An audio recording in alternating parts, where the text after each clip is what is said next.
Well, that's his 500th T20 wicket for Shakib Al Hasan. সিপিএলে বিশ্ব record গড়ে ইতিহাসের সেরা খেলোয়াড় হয়ে গেলেন সাকিব আল হাসান। দর্শক, স্বীকৃত টি-20তে 500তম উইকেটে দেখা পেলেন সাকিব আল হাসান।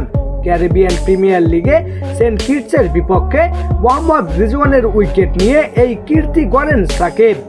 এই ফরম্যাটে ৭০০০ রান ও ৫০০ উইকেটের একমাত্র মালিক এখন সাবেক বিশ্বসেরা অলরাউন্ডার সাকিব আল হাসান।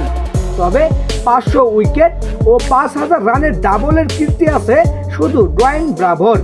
আর স্বীকৃত টি-20 ক্রিকেটে সবচেয়ে বেশি ৬৬০টি উইকেটের মালিক আফগান তারকা স্পিনার রশিদ খানের। সিপিএলে সেন্ট কিটসের বিপক্ষে রেকর্ড গড়ার দিনে যেন পুরনো রূপে ফিরলেন সাকিব। ২ ওভারে মাত্র ১১ রান দিয়ে নিয়েছেন ৩টি উইকেট। সব মিলিয়ে এই ফরম্যাটে তার উইকেট সংখ্যা এখন ৫০২টি।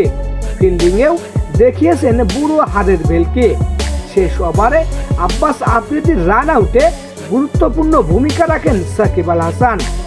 তো দর্শক, আজকের ম্যাচে সাকিব আল হাসানের এমন দুর্দান্ত পারফরমেন্স কেমন লাগলো আপনাদের? জানিয়ে দিন আপনার গুরুত্বপূর্ণ মতামত ভিডিওর কমেন্ট বক্সে। ধন্যবাদ।